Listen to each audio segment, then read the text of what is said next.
बिस्मिल्लाहिर्रहमानिर्रहीम। अस्सलामु अलैकुम वरहमतुल्लाहि वबरकातुहू। दोस्तों, कैसे हैं, क्या हाल है? उम्मीद करता हूं कि खैर वाफ़ियत से होंगे। दोस्तों, इस वीडियो में मैं आपको छोटे छोटे शब्दों का मतलब बताऊंगा।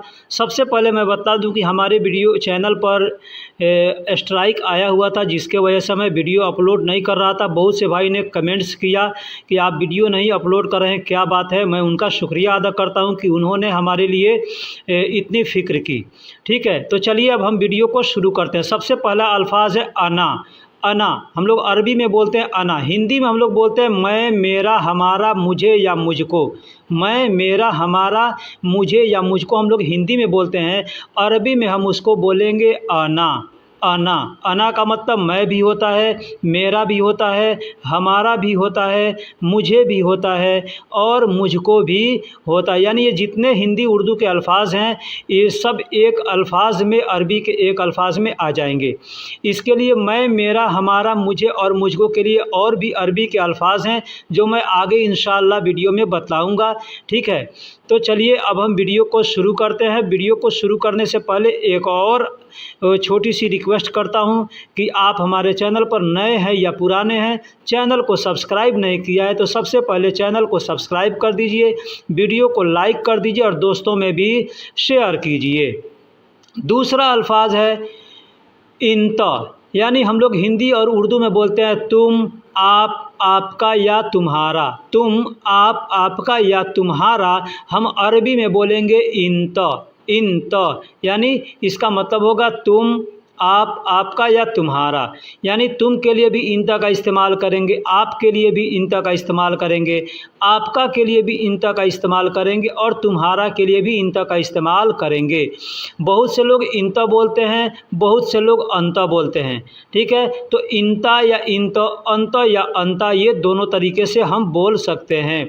यही अल्फाज अगर औरत के लिए इस्तेमाल करना होगा तो कहेंगे इंती। अगला सेंटेंस है कैफ। कैफ अरबी में बोलेंगे कैफ, हिंदी में बोलते हैं कैसे, कैसी या कैसा। कोई सामान कैसा है, किसी से पूछना है यह कैसा है तो कहेंगे हाजा कैफ। हाजा कैफ यानी यह कैसा है। अब इसका मतलब होगा हाजा कैफ हम बोलेंगे तो यह कैसा है, यह कैसी है, यह कैसे हैं, ये सारे अल्फाज इसमें आ जाएंगे। कैफ का मतलब कैसे, कैसी या कैसा होता है। ठीक है, और भी इसके अरबिक अल्फाज हैं जो इंशाअल्लाह मैं आगे के वीडियो में बताऊंगा। कैफ के लिए मतलब कैसे के लिए और भी बहुत से अरबिक अल्फाज हैं। ठीक है, तो कैसे, कैसी, कैसा अगर हमको बोलना होगा तो हम कैफ बोलेंगे। कैफ, कैफ का मतलब कैसे, कैसा, कैसी। एग्ज़ाम्पल ले लीजिए, हमें किसी से पूछना है कैसे हाल हैं, कैसे हाल हैं या कैसा हाल है। ठीक है, तो हम कहेंगे कैफ हाल। कैफ हाल, कैफ का मतलब कैसे और हाल का मतलब हाल होता है। हम लोग हिंदी उर्दू में भी हाल को इस्तेमाल करते हैं, बोलते हैं कैसा हाल है, क्या हाल है। तो वही अल्फाज है, यहाँ अरबी में बोलेंगे कैफ हाल, यानी कैसे हाल है या क्या हाल है, कैसा हाल है, यानी इस तरह से हम बोल सकते हैं कैफ हाल। अब किसी भी आदमी से हम मिलते हैं अपने देश में भी तो पूछते हैं क्या हाल है, ठीक अरबी में भी वैसे ही पूछते हैं। कब, कब को अरबी में मीता कहते हैं। कब को अरबी में मीता कहते हैं। हम लोग हिंदी और उर्दू में बोलते हैं कब, यानी कब आओगे, किसी से कहना है कब आओगे तो कहेंगे मीता ईजी। ठीक है, मीता ईजी। कब जाओगे, मीता रो। कब खाओगे, मीता अकील। कब सोओगे, मीता नौम। इस तरह से हम बोल सकते हैं। तो कब को अरबी में मीता कहते हैं। बहुत से लोग मीते कहते हैं, बहुत से लोग मीता कहते हैं। तो आप जिस क्षेत्र में रहते हैं वहाँ जो बोला जाता हो, जिस तरीके से बोला जाता हो, आप उस तरह से बोल सकते हैं। ठीक, एग्ज़ाम्पल ले लीजिए, कब आओगे, किसी से कहना है कि कब आओगे, कब आओगे, बस इतना ही कहना है कब आओगे, तुम या वह या ये नहीं, बस कब आओगे तो कहेंगे मीता ईजी। मीता ईजी यानी कब आओगे, कब आओगे। यही चीज़ अगर कहना हो कि तुम कब आओगे तो कहेंगे इन तमिता ईजी, इन तमिता ईजी यानी तुम कब आओगे। इन का मतलब मैंने पहले बताया कि तुम होता है, ठीक। और कब को अरबी में मीता कहते हैं और आने को अरबी में ईजी कहते हैं, आने को अरबी में ईजी कहते हैं। अब वही चीज़ हमको कहना है कि कब जाओगे, कब जाओगे तो कहेंगे मीता रोह, मीता रोह। मीता का मतलब होता है कब और रोह का मतलब होता है जाना, रोह का मतलब होता है जाना। देखिए रोह को कई जगह इस्तेमाल करते हैं, जैसे जा रहा हूँ, जाऊँगा, जाता हूँ, जाओगे, जाए, यानी ये जितने भी अल्फाज हैं सब के लिए रोह का इस्तेमाल किया जाता है। तो एग्ज़ाम्पल है कि कहना होगा कब जाओगे या कब जा रहे हो, कब जाएगा, कब जाऊँगा, तो हम कह सकते हैं मीता रोह। अब ये हमको समझना है कि उस वक्त का हाल क्या है, सिचुएशन क्या है, किस तरीके से का माहौल है, वैसा हमको बोलना है, वैसा उसका मतलब भी निकालना है। हम लोग हिंदी और उर्दू में बोलते हैं कभी कभी, कभी कभी। अरबी में बोलेंगे अहयाना, अरबी में बोलेंगे अहयाना यानी कभी कभी, कभी कभी। अब एग्ज़ाम्पल ले लीजिए कि हमको कहना है कि कभी कभी आया करो, कभी कभी आया करो तो कहेंगे अहयाना ईजी, अहयाना ईजी यानी कभी कभी आओ, कभी कभी आया करो, इसका मतलब ये हो गया, ठीक है। ऐसे हम चाहें तो अहयाना बहुत सी जगह पे इस्तेमाल करते हैं, कभी कभी वह बोलता है, कभी कभी ये ऐसा बोलता है, कभी कभी ये काम करने को मन नहीं करता, ऐसे बहुत से अल्फाज हैं तो वहाँ पे हम अहयाना का इस्तेमाल कर सकते हैं। लेश हम लोग उर्दू में बोलते हैं क्यों, हिंदी में बोलते हैं क्यों, अरबी में बोलेंगे लेश। दूसरा अरबिक अल्फाज है वेश, हिंदी उर्दू में क्यों बोलेंगे, अरबी में लेश बोलेंगे, वेश बोलेंगे। लेश का भी इस्तेमाल किया जाता है और वेश का भी इस्तेमाल किया जाता है। और भी बहुत से अरबिक अल्फाज हैं जो क्यों के लिए इस्तेमाल किया जाता है, जैसे लेमाज़ा, लेमाज़ा, लेमाज़ा का मतलब होता है क्यों, लेमाज़ा का मतलब होता है क्यों। लेश का मतलब क्यों, वेश का मतलब क्यों, लेमाज़ा का मतलब भी होता है क्यों। यानी ये 3 अल्फाज हैं और भी बहुत से अरबिक अल्फाज हैं, इंशाअल्लाह हमें जानकारी मिलती जाएगी, मैं आगे वीडियो में बताते जाऊंगा।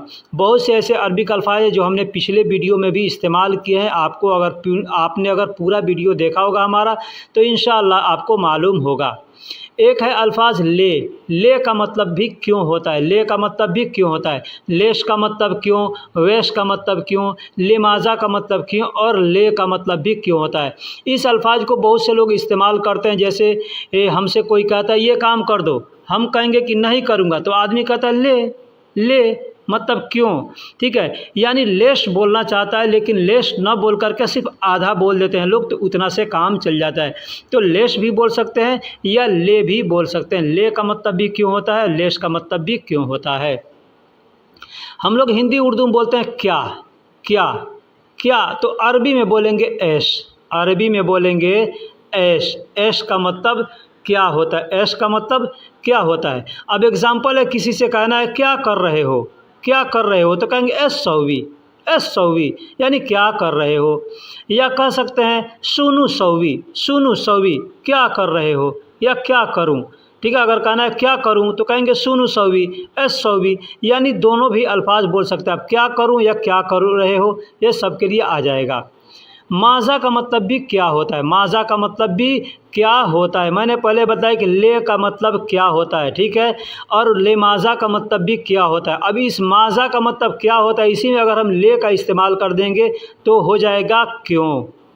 हाँ, हाँ को अरबी में नाम बोलते हैं, हाँ को अरबी में नाम बोलते हैं। जैसे कोई आदमी कह रहा है कि इधर आओ तो हम कहेंगे हाँ, हाँ मतलब आ रहा हूँ तो कहेंगे नाम, नाम। या कोई कह रहा है सुन रहे हो तो हम कहते हैं ना हाँ, तो अरबी में वैसे ही बोलेंगे नाम मतलब हाँ। जैसे कोई आदमी आपको बुला रहे तो आप कह सकते हैं नाम।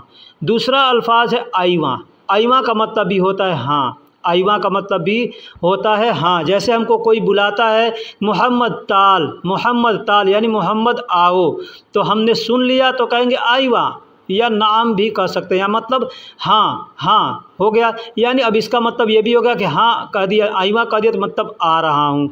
या कोई कह रहा है यह काम करोगे तो कहेंगे आईवा मतलब करूँगा। ठीक, इसका मतलब ये भी हो गया।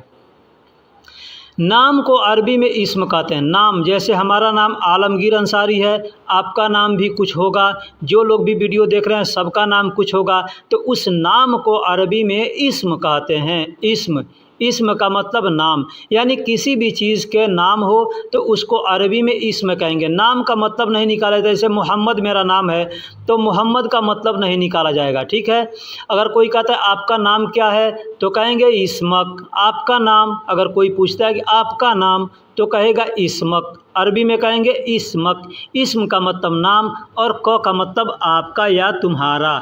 हम लोग हिंदी उर्दू में बोलते हैं तुम्हारा नाम या आपका नाम। ठीक है, अगर अदब से बोलते हैं तो आपका बोलते हैं, और थोड़ा ऐसे साधारण ज़ुबान में बोलते हैं तो तुम्हारा बोल देते हैं। अब ये अल्फाज हम लोग अपने यहाँ छोटे और बड़े देख करके करते हैं, लेकिन अरबी में ऐसा नहीं है, छोटा बड़ा कुछ नहीं होता, सब एक बराबर हैं। ठीक है, तो इस्म इंता, आपका नाम इस्म इंता, इस तरह से भी बोल सकते हैं, या इस्मक भी बोल सकते हैं। इस्मक का मतलब भी होता है आपका नाम या तुम्हारा नाम। इस्म इंता भी बोल सकते हैं, ये आसान ज़बान है इस्म इंता।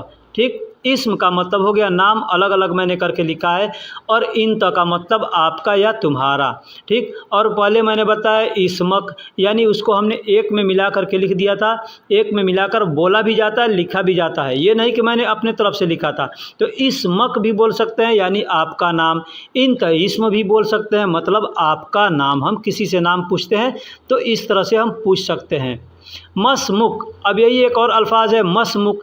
यूँ हमको अगर पूछना हो कि आपका नाम क्या है, जैसे पहले मैंने बताया कि आपका नाम तो कहेंगे इस्मक, आपका नाम तो कह सकते हैं इंत इस्म, लेकिन यही हमको कहना है आपका नाम क्या है।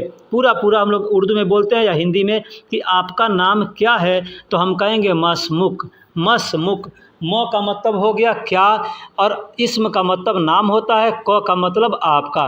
तो आपका नाम क्या है तो मसमुक। अब इसको मसमुक भी कह सकते हैं या मसमुका भी बोल सकते हैं। मसमुका या मसमुक दोनों तरह से बोल सकते हैं।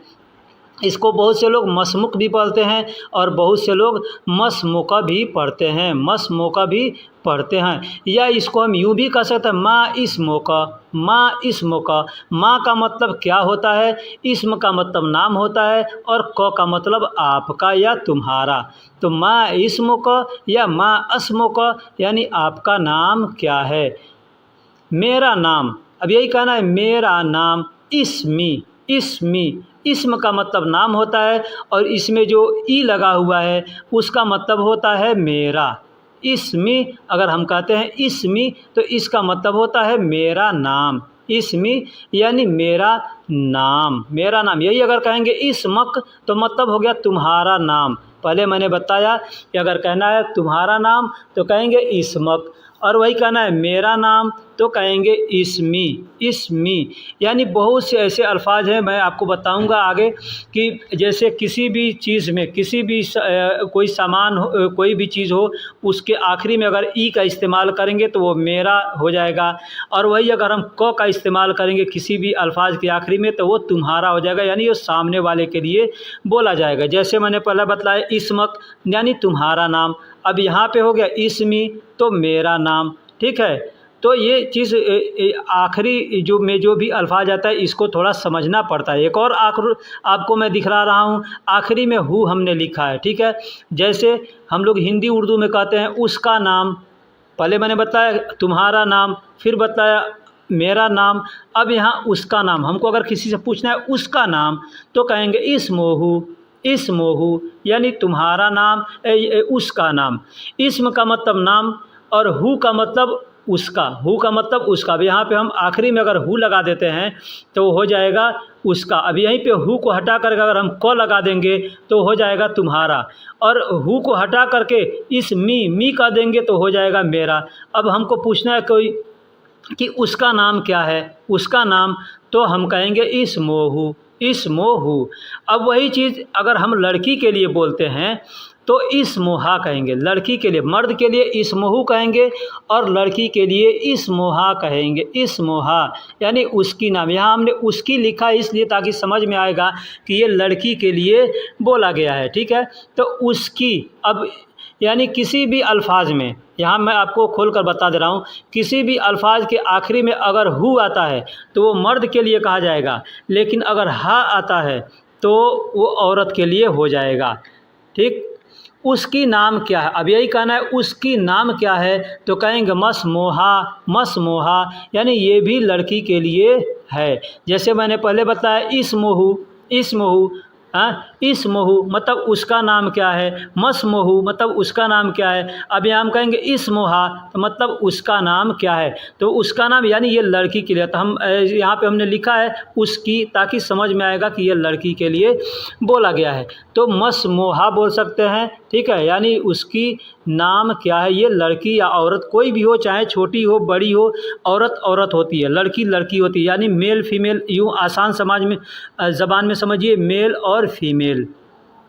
तो उसका नाम क्या है, मसमोहू, ये लड़का के लिए हो गया। और मसमोहा कहेंगे तो उसका नाम क्या है, ये लड़की के लिए हो गया। मसमोहू और मसमोहा, ये चीज़ सिर्फ आप अगर समझ देते हैं कि ये आखिरी में जो अल्फाज लगाया जाता है, इसको अगर कोई समझ गया तो यूँ समझ ले कि आसानी से अरबी बोलना उसे आ जाएगा, ठीक। जैसे बोलते हैं इसमी तो मेरा नाम, अब यही मी यानी ई अगर हम किसी भी अल्फाज में लगाएंगे, जैसे कहते हैं मेरा कफ़ील तो हम बोलेंगे कफ़ीली, यानी मेरा कफ़ील हो गया, ठीक है। उसका कफ़ील तो कहेंगे कफ़ीलहू, कफ़ीलहू मतलब उसका कफ़ील, ठीक है। कफ़ीलहा, कफ़ीलहा अगर बोलेंगे तो ये हो गया उस लड़की का कफ़ील, ठीक। ये चीज़ों को आपको बस समझना है। वह, उस, उसका, उसके, उसको मैंने पीछे बता दिया। हु यानी शॉर्टकट में बताया। अब यहाँ पे उसका पूरा फुल फॉर्म है होवा। होवा का मतलब होता है वह, उस, उसका, उसके, उसको। यानी भी कि हम चाहें तो अगर किसी से पूछना है कि उसका नाम क्या है, तो मैंने बताया मस्मो का, मस्मो का यानी उसका नाम क्या है, ठीक है। लेकिन हम अगर वहाँ पे अगर कहेंगे मस्मोहू तो मतलब उसका नाम क्या है, मस्मो का यानी तुम्हारा नाम क्या है, और मस्मोहू यानी उसका नाम क्या है। यानी जो लास्ट में हु दिख रहा है वही हु, यानी यहाँ पे हुआ का हुआ है। हुआ अगर हम बोलेंगे तो समझ में आ गया कि ये उसका, तो शॉर्टकट में हु लिख देते हैं और पूरा फुल फॉर्म कर देंगे तो हुआ हो जाएगा, हुआ। यही चीज़ अगर लड़की के लिए बोला जाएगा तो हेया का इस्तेमाल करेंगे, ठीक है। हुआ मतलब वह, उस, उसका, ये लड़का के लिए, और हेया वह, उस, उसकी, ये लड़की के लिए, ठीक। अब लड़की यानी सिर्फ लड़की ही नहीं, यानी अगर जानवर भी है कोई और वो अगर मेल है फीमेल है तो ये आपको उसमें कंफर्म करना है कि ये मेल है या फीमेल है। और मान लीजिए बकरी है, बकरा है, दोनों मेल फीमेल होते हैं ना। कुत्ता कुत्ती ये मेल फीमेल होते हैं, मुर्गा मुर्गी मेल फीमेल होते हैं ना। तो यहाँ ये चीज़ मेल फीमेल देखना है। मेल के लिए हुआ का इस्तेमाल करेंगे और फीमेल के लिए हेया का इस्तेमाल करेंगे। औरत, हम लोग हिंदी उर्दू में बोलते हैं औरत, औरत, औरत यानी औरत को अरबी में निसा कहते हैं, औरत को अरबी में निसा कहते हैं। निसा, अगर आप कुरान पढ़ें तो कुरान में सूरह निसा है, यानी उसमें पूरी औरत के बारे में ज़्यादा जानकारी दी गई है, ठीक है। तो औरत को अरबी में निसा बोलते हैं, निसा। यानी और भी बहुत से अरबी के अल्फाज है जो मैं आपको बतलाऊँगा, जैसे हुरमा। हुरमा, औरत को अरबी में हुरमा भी बोलते हैं, औरत को अरबी में हुरमा भी बोलते हैं। हम लोग अपने देश के अंदर स्त्री बोलते हैं, औरत बोलते हैं, बहुत से अल्फाज हैं, मेहरारू बोलते हैं, बहुत से, ठीक है। तो अरबी में इसको मदाम बोलते हैं, ये एक अल्फाज आ गया मदाम, ठीक है। हुरमा, निसा, ये 3 अल्फाज हैं जो औरत के लिए इस्तेमाल किया जाता है। मदाम भी बहुत लोग बोलते हैं, बहुत से लोग हुरमा भी बोलते हैं, बहुत से लोग निसा भी बोलते हैं। और भी अगर अरबी के अल्फाज होंगे जो औरत के लिए इस्तेमाल किया जाता है, अगर आपको मालूम होगा तो आप बराए मेहरबानी कमेंट बॉक्स में ज़रूर बताइएगा कि औरत के लिए इस अल्फाज को भी इस्तेमाल किया जाता है। अब आदमी यानी मर्द, आदमी यानी मर्द, आदमी कहते हैं मर्द को, औरत कहते हैं औरत को, यानी लड़की है, स्त्री है तो उसको औरत कहते हैं अपने देश के अंदर, ठीक है। और आदमी कहते हैं मर्द को। तो रज्जाल, अरबी में उसको रज्जाल कहते हैं। आदमी मर्द को रज्जाल कहते हैं, आदमी मर्द को नफ़र भी कहते हैं। नफ़र का मतलब भी आदमी होता है।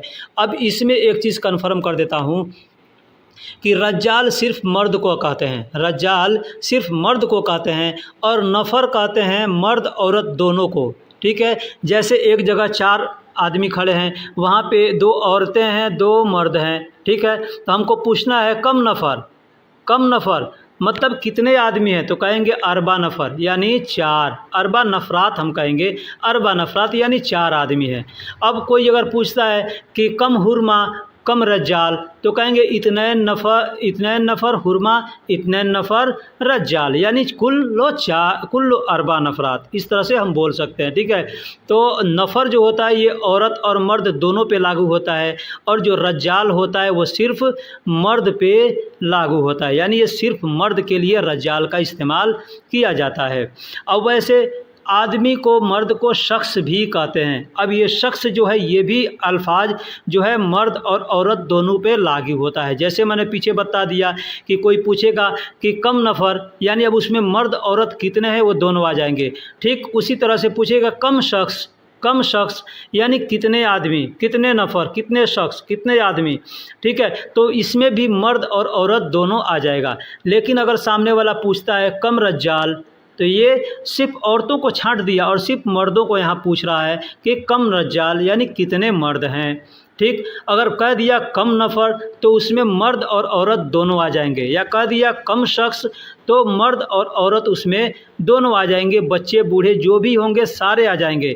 लेकिन अगर सिर्फ रज्जाल कहता है तो उसमें जितने मर्द होते हैं उतने आ जाएंगे। या अगर सामने वाला हुरमा का इस्तेमाल कर दिया, या निसा का इस्तेमाल कर दिया, या मदाम का इस्तेमाल कर दिया, तो वो सिर्फ औरत के लिए पूछ रहा है, मर्दों के लिए नहीं पूछ रहा है। बच्चा को अरबी में तिफिल कहते हैं, बच्चा को अरबी में तिफिल कहते हैं। एक चीज़ बता दूं, अगर गौर से इस वीडियो को देखिएगा तो इंशाअल्लाह 2, 3, 4, 5 वीडियो इस तरह का बनाऊंगा, उसी वीडियो को देख करके आपको अरबी बोलना आ जाएगा। लेकिन अगर ध्यान नहीं दीजिएगा, सोचिएगा वीडियो बड़ा है या ये आदमी कैसे कैसे बकवास कर रहा है, ठीक है, तो बकवास समझ के अगर सीखेंगे तो कोई फ़ायदा नहीं है, देखेंगे तो आपको वीडियो देखना है, सीखना है। आप अगर नए हैं तो इस वीडियो को बहुत गौर से देखिएगा। एक बार में ना समझ में आए दोबारा देखिएगा, 2 बार में ना समझ में आए तीसरी बार देखिए, चौथी बार देखिए। उससे भी ना समझ में आए आप हमको कमेंट करके पूछिए, मैं उसके बारे में भी बतलाऊंगा, ठीक। तो बच्चा को अरबी में तिफिल भी कहते हैं और बजूरा भी कहते हैं। बजूरा का मतलब भी बच्चा होता है। वैसे अरबी लोग बच्चा को बच्चा भी बोलते हैं, यानी बच्चा जो अल्फाज हम लोग हिंदी उर्दू में इस्तेमाल करते हैं वही अल्फाज अरबी लोग भी इस्तेमाल करते हैं, बच्चा को बच्चा ही बोलते हैं, ठीक। अब यहाँ आया अतफ़ाल। तिफिल का मतलब बच्चा, अतफ़ाल का मतलब बच्चे, यानी तिफिल वाहिद है और अतफ़ाल जमा है। आम ज़ुबान में समझिए, हम लोग हिंदी में बोलते हैं एक वचन बहुवचन, यानी एक है तो उसको एक वचन कहेंगे, 2 है तो द्विवचन कहेंगे, और 2 से ज़्यादा जितने भी आएंगे वो बहुवचन में आएंगे, यानी बहुत है, ठीक है। तो उसी को अरबी में अतफ़ाल कहते हैं, यानी बच्चे। अब एक बच्चा है तो हम कह सकते हैं एक बच्चा, लेकिन 2 बच्चे हैं तो कह देंगे 2 बच्चे, लेकिन 3 से हैं, अगर 2 से ज़्यादा हैं, 3, 4, 5 जितने भी होंगे तो उसको अतफ़ाल कहते हैं, बच्चों कहते हैं या बच्चे कहते हैं, ठीक है। तो अरबी में उसको अतफ़ाल कहते हैं। एक को तिफिल कहेंगे, बजूरा कहेंगे, या अगर ये नहीं समझ में आता है आपको तो आप बच्चे कह सकते हैं। बच्चे, अरबी लोग भी बच्चे का इस्तेमाल करते हैं। बेटा को अरबी में वलद कहते हैं, बेटा को अरबी में वलद कहते हैं। बहुत से लोग वल्द भी कहते हैं, बहुत से लोग वलद भी कहते हैं। वैसे आम ज़ुबान में ज़्यादा लोग वलद का इस्तेमाल करते हैं, लेकिन वल्द मैंने इसलिए लिखा है, आप हिंदी हैं या पाकिस्तानी, बांग्लादेशी, आपके यहाँ भी हिंदी उर्दू में अगर कोई आपसे पूछता होगा कि आपके बाप का नाम क्या है, ठीक, तो क्या कहता है वहाँ पे, ये ध्यान दीजिएगा, पूछता है वल्दियत क्या है, वल्दियत क्या है, यानी आपका बाप कौन है, आपके बाप का नाम क्या है, आप किसके बेटे हैं। वल्दियत यानी आप किसके बेटे हैं, इसका दोनों मतलब होता है, आपका बाप का नाम क्या है या या आप किसके बेटे हैं, दोनों आएगा। वल्दियत अगर कहता है तो वैसी को अरबी में वलद कहते हैं, वलद। लेकिन हमने यहाँ पे वल्द और वलद दोनों लिख दिया है। आप वल्द भी बोल सकते हैं और वलद भी बोल सकते हैं। जैसे कहना है मेरा बेटा तो कहेंगे अना वलद, या अना वल्द भी बोल सकते हैं। ठीक, उसका बेटा तो कहेंगे हुवा वल्द, हुवा वल्द या हुवा वलद, यानी उसका बेटा। ठीक, बेटा और बेटी, अब बेटा और बेटी दोनों हैं तो उसको औलाद बोलते हैं, औलाद। ये ज़ुबान हम लोग अपने देश के अंदर भी हिंदी उर्दू में भी इस्तेमाल करते हैं। औलाद, औलाद का मतलब बेटा बेटी, यानी जो भी होगा, बेटा होगा, बेटी होगी, बड़ा हो छोटा हो, सारे हो जाएंगे। कहते हैं ना मेरा औलाद, तो अरबी में कहेंगे औलादी, औलादी। मैंने पीछे बताया कि अगर किसी भी अल्फाज के आखिरी में हम ई का इस्तेमाल कर देंगे तो वो हो जाएगा मेरा। जैसे औलाद का मतलब हो गया बेटा बेटी। ठीक, अब यही कहेंगे औलादी, औलादी मतलब मेरा बेटा बेटी, मेरा बेटा बेटी यानी मेरी औलाद। ठीक है, तो किसी भी अल्फाज के आखिरी में अगर दी का ई का इस्तेमाल कर देंगे, अब लास्ट में अगर तो आता है, ठीक, तो उसको ती बना देंगे, दो आता है तो दी बना देंगे, लो आता है तो ली बना देंगे, को आता है तो की बना देंगे। ठीक है, तो ये जितने अल्फाज आएंगे उसको हम की, ली, मी, ती, ये जो भी बनाएंगे तो उसका मतलब हो जाएगा मेरा। जैसे औलादी मतलब मेरा बेटा, मेरी औलाद, ठीक, मेरी संतान।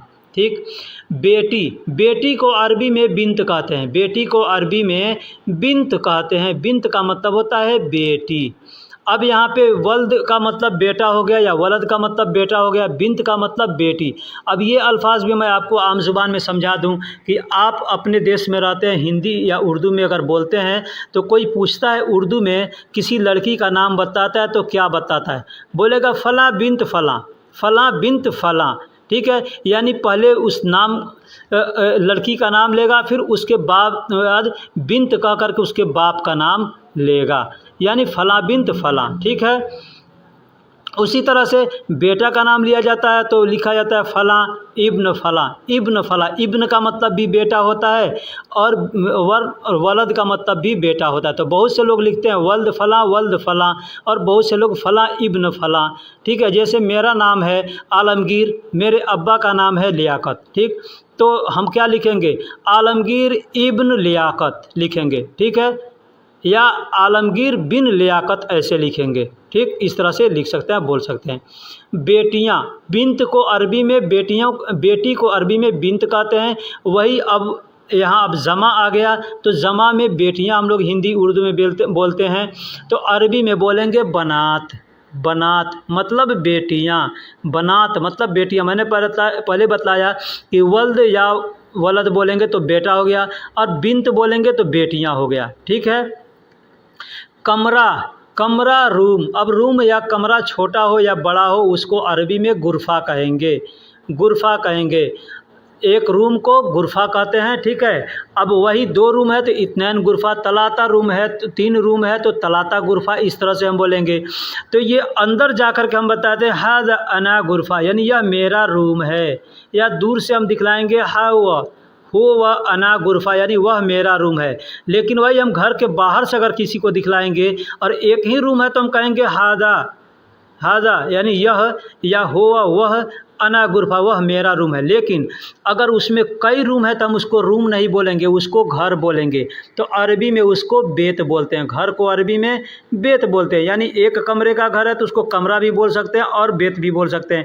लेकिन 2 कमरे का घर है तो उसको कमरा नहीं बोलेंगे, रूम नहीं बोलेंगे। अंदर जाएंगे तो एक रूम में जाएंगे तो बोलेंगे यह रूम है, यह रूम है। ठीक है, हाजा गुरफा ऐसे बोलेंगे। लेकिन वही अगर हम बाहर से हम बोलेंगे तो उसको रूम नहीं बोलेंगे, उसको और बेत बोलेंगे, यानी बेत का मतलब घर होता है। अब सोने का कमरा, सोने का कमरा, सोना मतलब गोल्ड नहीं, यानी हम लोग जिसमें आराम करते हैं, नींद लेते हैं, उस गुरफे को अरबी में, उस कमरा को अरबी में गुरफतुल नौम कहते हैं, गुरफतुल नौम, या गुरफा नौम भी कह सकते हैं, गुरफा नौम भी कह सकते हैं। लेकिन गुरफतुल नौम, गुरफा का मतलब रूम हो गया, कमरा हो गया, और नौम का मतलब होता है सोना, नींद, सोना, नींद।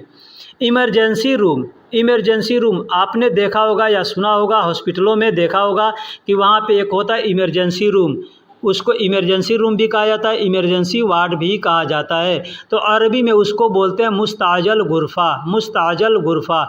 मुस्ताजल का मतलब होता है इमरजेंसी, अर्जेंट, और गुरफ़ा का मतलब होता है रूम। तो मुस्ताजल गुरफ़ा यानी इमरजेंसी रूम या इमरजेंसी वार्ड हम लोग इस तरह से बोल सकते हैं। मुस्ताजल का मतलब अर्जेंट होता है।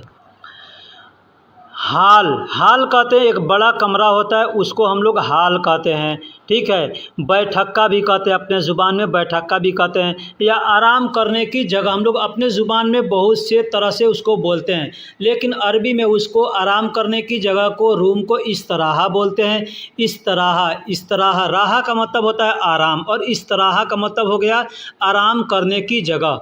और बड़ा रूम है, बड़ा कमरा है, तो उसको सालेह भी बोलते हैं। सालेह का मतलब होता है हाल और बड़ा कमरा। एक भाई हमारे हैं, सब्सक्राइबर हैं, वो बहुत दिन पहले, ऐसे कम से कम 8-9 महीना पहले की बात है, वो हमको कमेंट किए कि मेरा कफ़ील हमको बोलता है हमेशा शुभ साले। तो भाई वो हमको साले क्यों बोलता है। मैंने उनको बताया कि भाई साले का मतलब साला नहीं होता है, साले का मतलब रूम होता है, बड़ा हाल है उसको साले बोला जाता है। तब उसको समझ में आया। नहीं तो वो हमको मैसेज किए, बोले कि भाई हमको गाली देता है हमेशा, ऐसा क्यों बोलता है, मैं कोई गलती नहीं करता हूँ। मैंने पूछा क्या बोलता है, तो शुभ साले बोलता है, शुभ साले कुल्लू ऐसे बोलता है। तो साले का मतलब रूम होता है, बड़ा हाल होता है, उसको साले बोलते हैं। अब सूफ का मतलब देखो होता है, देखना होता है। ये बहुत से जगह इस्तेमाल करते हैं। जैसे कहना होगा देखो तो भी कहेंगे सूफ, देखा तो भी कहेंगे सूफ, देख रहे हो तो भी कहेंगे सूफ, देखता हूँ तो भी कहेंगे सूफ, देखूँगा तो भी कहेंगे सूफ, देख लिया तो भी कहेंगे सूफ, देखना है तो भी कहेंगे सूफ। यानी बहुत से जगह सूफ का इस्तेमाल करते हैं, बस इसको आपको समझना है। वही सेम अल्फाज है नज़ीर। नज़ीर का मतलब भी होता है देखना, देखो, देखता हूँ, यानी जहाँ जहाँ सूफ का इस्तेमाल करेंगे वहाँ वहाँ नज़ीर का इस्तेमाल भी कर सकते हैं और बोल सकते हैं। यानी ये दोनों अल्फाज हैं, देखने के लिए इस्तेमाल करते हैं। वैसे आम ज़ुबान में समझ लीजिए नज़ीर, नज़र हम लोग बोलते हैं ना, नज़र का मतलब क्या होता है आँख, जो हम आँख से देखते हैं उसको नज़र बोलते हैं, नज़र, ठीक है। नज़र का मतलब देखना होता है, आँख से देखना, ठीक है। तो नज़र, अब उसको हम आम ज़ुबान में आँख भी बोल सकते हैं या नज़र भी बोल सकते हैं। आदमी कहता है ना कि नज़रें नीची रखो, यानी आँखें नीची रखो, ठीक। ये ज़ुबान आप समझते हैं ना कि कोई आपको बोलता है कि आँख नीची करो, यानी नज़र नीची करो, बोलता है ना, तो नज़र का मतलब आँख। तो हम लोग अरबी में नज़र बोलते हैं, हिंदी में, उर्दू में आँख बोलते हैं, लेकिन हम लोग हिंदी उर्दू में भी नज़र का इस्तेमाल करते हैं। तो ये नज़र जो अल्फाज है ये अरबी का अल्फाज है। दूसरा अल्फाज है ऐन का मतलब भी आँख होता है। अब इसको भी आप समझ लीजिए आम ज़ुबान में हम लोग बोलते हैं ऐनक, अपने यहाँ बोलते हैं ना चश्मा को हिंदी में ऐनक बोलते हैं, ठीक है। चश्मा को हिंदी में ऐनक बोलते हैं, चश्मा जो आँखों पे लगाया जाता है तो उसको ऐनक बोलते हैं। तो ऐन का मतलब आँख हो गया, क का मतलब तुम्हारा, यानी ये तुम्हारा आँख है। अगर वो चश्मा नहीं रहेगा तो आदमी नहीं देख पाता है, तो वो तुम्हारा आँख है, तो उसको ऐनक बोलते हैं, ठीक है। तो ऐनक तो वही आँख है, ऐन का मतलब आँख होता है। अब एक आँख है तो उसको ऐन बोलेंगे, दो आँख है तो आयून बोलेंगे, ठीक है। अब आँख को नज़र भी मैंने पीछे बता दिया कि नज़र भी बोल सकते हैं और ऐन भी बोल सकते हैं, यानी दोनों अल्फाजों को इस्तेमाल कर सकते हैं। तो दोस्तों वीडियो कैसी लगी आप हमको कमेंट बॉक्स में ज़रूर बताइएगा। वीडियो में कुछ गलती हुई है तो वो भी बताइएगा। फिर मिलेंगे किसी अगले। वालेकुम वरहमतुल्लाहि वबरकातुहू। दोस्तों कैसे हैं, क्या हाल है, उम्मीद करता हूँ कि खैर व आफ़ियत से होंगे। दोस्तों इस वीडियो में हम आपको छोटे छोटे शब्दों का मतलब बताएंगे। जैसे आँखें, हम लोग हिंदी और उर्दू में कहते हैं आँखें का मतलब होता है, आँखें से मुराद है दो आँख या चार आँख, यानी बहुत से आँखें। तो उसको अरबी में कहते हैं आयून का मतलब आँखें। वही अगर एक आँख को हमें बताना होगा कि एक आँख कहना होगा तो कहेंगे आँख, हिंदी में हम कहेंगे आँख, और अरबी में कहेंगे ऐन। ऐन का मतलब होता है आँख, और यही आँखें कहेंगे तो आयून। आयून मतलब आँखें, यानी ये जमा हो गया, और ऐन वाहिद हो गया और आयून जमा हो गया। जैसे हिंदी में आँख वाहिद हो गया और आँखें जमा हो गया। दोस्तों, पानी को अरबी में मोया कहते हैं। पानी को अरबी में मोया कहते हैं। बहुत से क्षेत्रों में माई कहते हैं, बहुत से क्षेत्रों में माँ कहते हैं, या बहुत से क्षेत्रों में माउन कहते हैं। अब माउन क्या है? ये जो माँ लिखा है, इसको अरबी में जब हम लिखेंगे तो माँ लिखें, मीम, अलिफ और हमज़ा। उस माँ के ऊपर, हमज़ा के ऊपर हम 2 पेश दे देंगे तो हो जाएगा माउन, यानी पानी। कुरान में कई जगह माउन आया है, ठीक है। तो माउन कह सकते हैं, माई कह सकते हैं, या मोया कह सकते हैं, या माँ कह सकते हैं। माउन लिखा होगा, जब हम ठहर के पढ़ेंगे तो माँ पढ़ेंगे, और बगैर ठहरे पढ़ेंगे तो माउन पढ़ेंगे। तो उसको अरबी में मोया, माँ या माउन या माँ कहेंगे या माई कहेंगे, और हिंदी उर्दू में उसको पानी कहते हैं।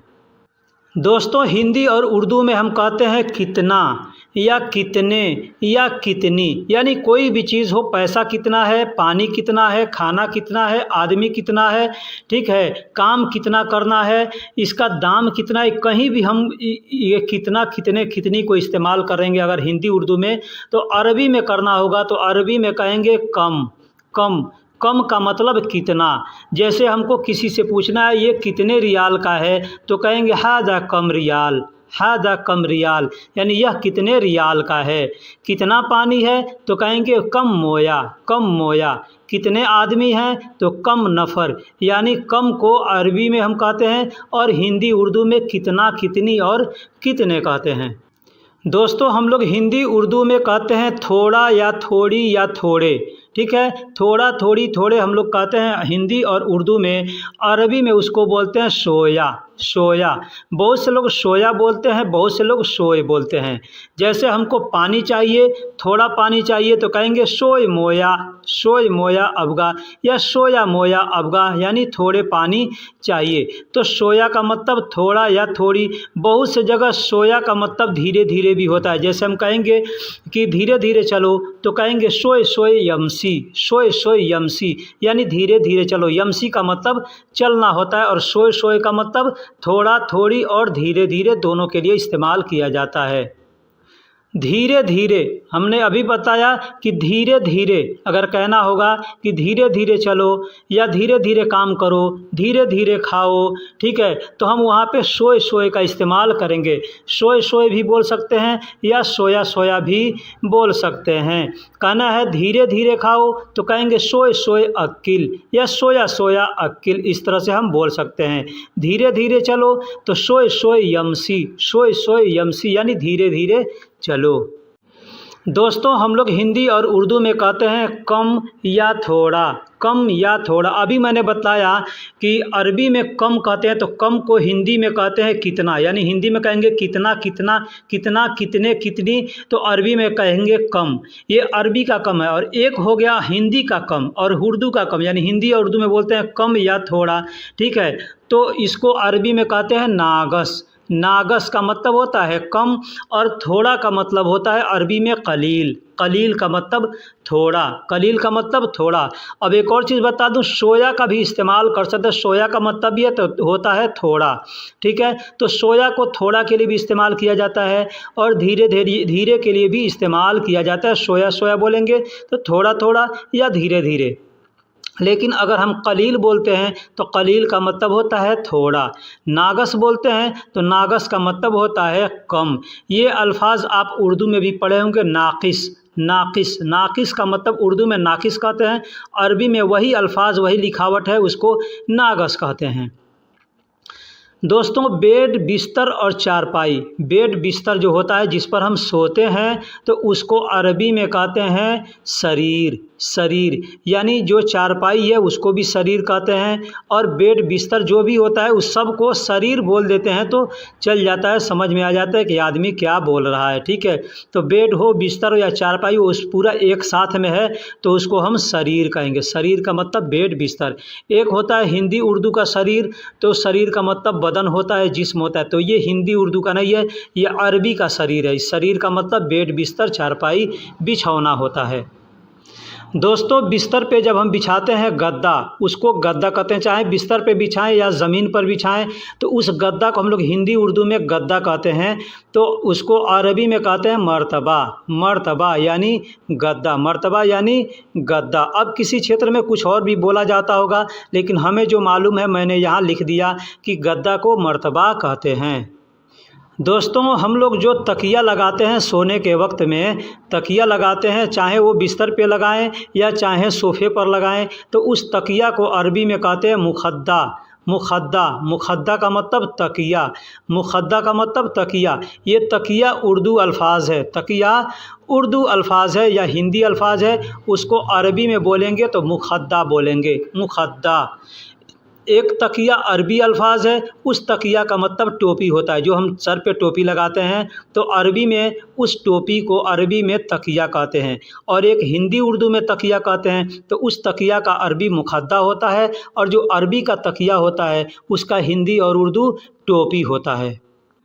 दोस्तों, अभी मैंने बताया कि टोपी को अरबी में तकिया कहते हैं। अब चाहे किसी भी प्रकार का टोपी हो, चाहे ठंडी में पहनने वाला टोपी हो, या चाहे मिलिट्री का टोपी हो, या जो हम लोग हैट कहते हैं एक, वो टोपी हो, या नमाज़ पढ़ने वाला टोपी हो, यानी किसी भी तरह का, किसी भी प्रकार का टोपी होगा, उसको अरबी में तकिया बोलते हैं। तकिया, बहुत से लोग तगिया बोलते हैं। कंबल, हम लोग हिंदी उर्दू में कंबल बोलते हैं, अरबी में उसको बतानिया बोलते हैं। अरबी में उसको बतानिया बोलते हैं। बतानिया यानी कंबल। अब देखिए, कंबल कई तरीके का होता है। एक तो होता है कंबल जिसको हम लोग कंबल कहते हैं, यानी उसमें थोड़ा थोड़ा रोंवा निकला हुआ है, ऊनी होता है। और एक होता है सेम रजाई की तरह, जैसे हम लोग हिंदी उर्दू में रजाई बोलते हैं ना, तो उसके तरह से एक होता है। तो उसको भी बहुत से लोग बतानिया बोलते हैं, बहुत से लोग उसको मफरश कहते हैं। मफरश यानी वो भी कंबल के जैसा ही सेम होता है, लेकिन उसमें ऊनी नहीं होता है, उसके अंदर में रुई होता है और ऊपर से कपड़ा होता है, तो उसको मफरश कहते हैं। और जो कंबल होता है, जो ऊनी होता है, यानी ऊपर से भी ऊन दिखता है, उसको अरबी में बतानिया कहते हैं। दोस्तों, कालीन, कारपेट, जो ज़मीन पे बिछाते हैं कालीन, उसको अरबी में सिजाद कहते हैं। उसको अरबी में सिजाद कहते हैं। मस्जिदों में आप अक्सर देखते हैं, मस्जिद में फ़र्श पे बिछा हुआ होता है, या लोग अपने घरों में भी बिछाते हैं, तो उसको हम लोग अपने ज़ुबान में, अपने देश में हम लोग उसको कालीन कहते हैं या कारपेट कहते हैं। कारपेट जो प्लास्टिक का होता है उसको कारपेट कहते हैं, जो कपड़े का बना होता है, ऊनी बना होता है, उसको कालीन कहते हैं। ठीक है, तो उसको अरबी में सिजाद कहते हैं। उसको अरबी में सिजाद कहते हैं। बहुत से लोग फुरसा भी कहते हैं। फुरसा का मतलब भी होता है कारपेट। फुरसा यानी फर्श पे बिछा हुआ है। फर्श का मतलब होता है बिछौना। ठीक है, तो ज़मीन पे जो बिछाया हुआ है उसको फुरसा भी कहते हैं और सिजाद भी कहते हैं। दोस्तों, हम लोग हिंदी उर्दू में सीधा बोलते हैं, सीधा। तो सीधा को अरबी में भी सीधा ही बोला जाता है। अब ये सीधा अरबी अल्फाज है या हिंदी उर्दू अल्फाज है, ये नहीं मालूम, लेकिन अरबी लोग भी सीधा को सीधा ही बोलते हैं। हम लोग जैसे बोलते हैं सीधा जाओ, तो अरबी में भी सीधा ही बोला जाता है। बस कहना होगा सीधा जाओ, तो कहेंगे सीधा रोह यानी सीधा जाओ। सीधा का मतलब सीधा और रोह का मतलब जाना होता है। तो सीधा रोह यानी सीधा जाओ। दोस्तों, एक और अल्फाज है अलातूल। अरबी में बोलते हैं अलातूल, हिंदी में हम लोग सीधा बोलते हैं या लगातार बोलते हैं। अगर कोई हमसे पूछता है रास्ता कि हमको फ़लाँ जगह जाना है, तो हम कह सकते हैं उसको सीधा रो यानी सीधा जाओ अगर सीधा जाना है तो, या कह देंगे अलातूल रो यानी सीधा जाओ, लगातार जाओ, आगे मिल जाएगा। ठीक है, तो अलातूल का मतलब होता है लगातार या सीधा। इसको कई जगह इस्तेमाल किया जा सकता है। ठीक है, अलातूल शुगुल सवी यानी लगातार काम करो। ठीक है, तो यहाँ पे अलातूल शुगुल सवी यानी सीधा लगातार काम करो, तो यहाँ पे सीधा का इस्तेमाल नहीं करेंगे। यहाँ पे अलातूल का मतलब लगातार होता है। लेकिन कोई चीज़ सीधा है, जैसे लकड़ी सीधा है, ठीक है, लोहा सीधा है, हाथ सीधा है, रास्ता सीधा है, तो वहाँ पे हम सीधा का इस्तेमाल कर सकते हैं। ठीक है, अलातूल का भी इस्तेमाल कर सकते हैं। दोस्तों, और बर्फ़ को अरबी में तल्ज कहते हैं। बर्फ़ को अरबी में तल्ज कहते हैं। वो चाहे फ्रिज का बर्फ़ हो या बारिश का बर्फ़ हो, यानी भी किसी भी तरह का बर्फ़ होगा, तो उसको अरबी में तल्ज कहते हैं। तल्ज का मतलब बर्फ़ होता है। दोस्तों फ्रिज को अरबी में तल्लाजा कहते हैं। फ्रिज को अरबी में तल्लाजा कहते हैं। तल्लाजा वैसे बोलचाल में लोग तल्लाजा कहते हैं, लेकिन लिखने में सलाजा लिखा जाता है, सा से लिखा जाता है। अरबी का जो शब्द है सा, अलिफ बा ता सा जो आता है उससे लिखा जाता है सलाजा, सलाजा। लेकिन बोलने के लिए लोग तल्लाजा बोलते हैं। जैसे तीन को अरबी में तलाता बोलते हैं, उसी तरह से उसको भी लिखने में तलासा लिखा जाता है, लेकिन बोलने के लिए तलाता बोलते हैं। तो अरबी में जो स होता है, जो सा, उसको त के तरह इस्तेमाल करते हैं लोग। ठीक है, तो तल्लाजा बोल सकते हैं, फ्रिज को तल्लाजा बोलेंगे या सल्लाजा भी बोल सकते हैं। ठंडा या ठंडी, हम लोग अपने देश में कहते हैं ना ठंडा या ठंडी। कोई भी चीज़ ठंडा है, जैसे पानी ठंडा है, बर्फ़ ठंडा है, खाना ठंडा है, कोई भी चीज़ ठंडा या मौसम ठंडा है, तो हम उसको बर्द बोलेंगे। ठंडा या ठंडी को बर्द भी बोल सकते हैं और बारिद भी बोल सकते हैं, बारिद भी बोल सकते हैं। तो बर्द का मतलब या बारिद का मतलब दोनों सेम अल्फाज है। कोई बारिद बोल देता है, कोई बर्द बोल देता है। ठीक है, तो बर्द या बारिद का मतलब ठंडा या ठंडी होता है। दोस्तों गर्म को अरबी में हार कहते हैं। गर्म को अरबी में हार कहते हैं। हम लोग हार यानी कोई भी चीज़ गर्म है, खाना गर्म है, आग गर्म है, लोहा गर्म है, मौसम गर्म है, आदमी का दिमाग गर्म है, कुछ भी गर्म है तो उसको कहेंगे हार। हार का मतलब गर्म होता है, हार का मतलब गर्म। हम लोग हिंदी उर्दू में इस्तेमाल किए हैं हरारा, हरारा। तो यहाँ अरबी में भी हरारा बोलते हैं, लेकिन हम लोग हरारत कहते हैं। अरबी उर्दू में हरारत कहते हैं। तो हरारत का मतलब गर्मी होता है। तो यहाँ अरबी में हरारत नहीं कह के तो नहीं कहते, उसमें हरारा, सिर्फ हरारा कहते हैं, यानी गर्म। ठीक है, या गर्मी। तो उसको बहुत से लोग हरारा भी बोलेंगे और हार भी बोलेंगे। दोस्तों अभी मैंने बताया कि गर्मी को हरारा भी बोलते हैं, गर्मी को हार भी बोलते हैं और गर्मी को हरारा भी बोलते हैं। तो दोस्तों बुखार, बुखार हम लोग जो बीमारी एक होती है ना, हिंदी में उर्दू में हम लोग बुखार कहते हैं, यानी बदन उसमें पूरा गर्म हो जाता है, तो उसको भी अरबी में हरारा कहते हैं। यानी आपको अगर बुखार है, आप डॉक्टर के पास जाएंगे तो कहेंगे फ़ी हरारा, यानी मुझे बुखार है। फ़ी हरारा यानी मुझे बुखार है। फ़ी का मतलब है होता है ना, और हरारा का मतलब बुखार। तो हरारा का मतलब गर्मी भी, यानी बदन गर्म है तो बुखार है। ठीक है, इस तरह से बोला जाता है। बुखार यानी एक तो हो गया कि हम लोग अपने देश में कहते हैं बुखार, यानी उसको अरबी में हरारा कहते हैं, और एक होता है बुखार, यहाँ अरबी में बुखार बोलते हैं। तो ये जो पानी से गर्म पानी जब होता है तो उसमें से स्टीम निकलता है, भाप निकलता है, उसको अरबी में बुखार कहते हैं, उसको अरबी में बुखार कहते हैं। बहुत से जगह पे लोग प्रेस करने को भी बुखार कहते हैं। जाएंगे मगसला में तो कहेंगे फ़ी बुखार, यानी प्रेस करना है। ठीक है, यानी फ़ी बुखार यानी गर्मी है, हरारा है, तो इसको भी बुखार बोलते हैं हम लोग अपने देश में। स्टीम बोलते हैं इंग्लिश में, और हिंदी में या उर्दू में उसको भाप बोलते हैं।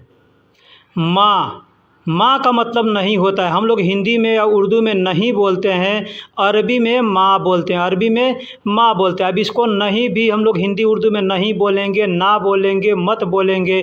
ठीक है, यानी कोई काम नहीं करना है तो वहाँ पे हम ना या मत या नहीं का इस्तेमाल करते हैं, तो उसको अरबी में माँ बोलते हैं।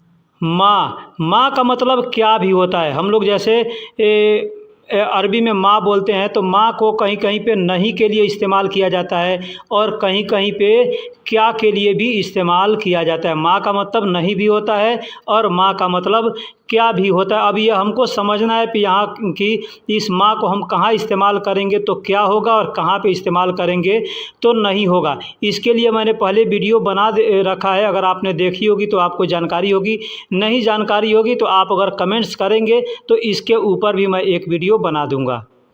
दोस्तों मैंने पीछे बताया कि फ़ी का मतलब है होता है और माँ का मतलब नहीं होता है। अब यहाँ हम अरबी में आप अक्सर सुनते होंगे लोग बात बात पे बोलते हैं माफ़ी, माफ़ी। मैं नया आया था तो मैं यही सोचता था कि ये लोग बार बार माफ़ी क्यों बोल रहे हैं, यानी माफ़ी का मतलब मैं समझता था कि माफ़ी मांगना होता है, लेकिन इसमें दो अल्फाज हैं, एक है माँ, दूसरा है फ़ी। माँ का मतलब नहीं होता है, मैंने पहले बताया, और फ़ी का मतलब है होता है। तो अगर हम इस दोनों शब्द को एक साथ मिला करके अगर इस्तेमाल करेंगे, बोलेंगे मा फ़ी, तो इसका मतलब होता है नहीं है, नहीं है। यानी कोई पूछता है कि फ़ी, यानी कोई भी चीज़ को पूछता है फ़ी मतलब है, जैसे पानी है तो कहेगा अरबी में फ़ी मोया, यानी पानी है। तो अगर नहीं है तो हम कह देंगे माफ़ी, मतलब नहीं है।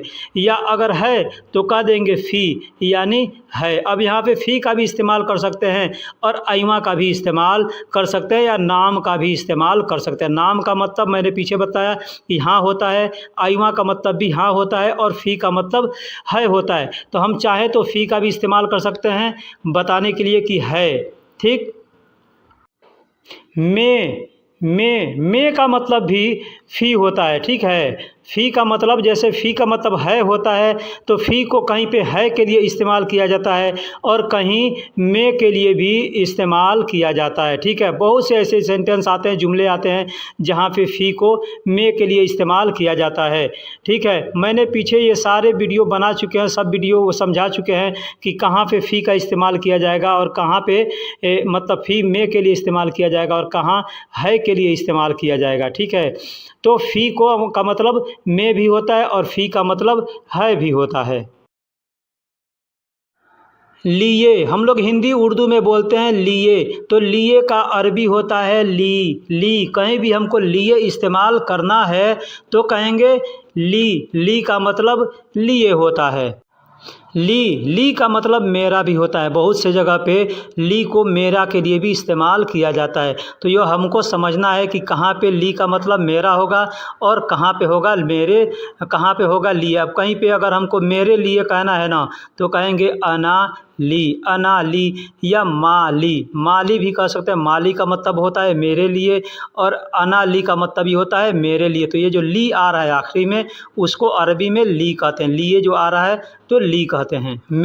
मेरा को अरबी में बहुत से जगह पे माली कहते हैं। जैसे अरबी में तो अना कहते हैं, ठीक है, अना कहते हैं अरबी में। और अरब कंट्री के अंदर में मतलब मेरा के लिए अना का इस्तेमाल ज़्यादा किया जाता है। वही अगर आप दुबई में जाएंगे तो दुबई में उरीद का इस्तेमाल किया, तो उरीद मतलब मेरा होता है, ठीक है। और यही आप कतर में जाएंगे तो कतर में माली का मतलब मेरा होता है। माली वहाँ पे ज़्यादा इस्तेमाल किया जाता है मेरा के लिए।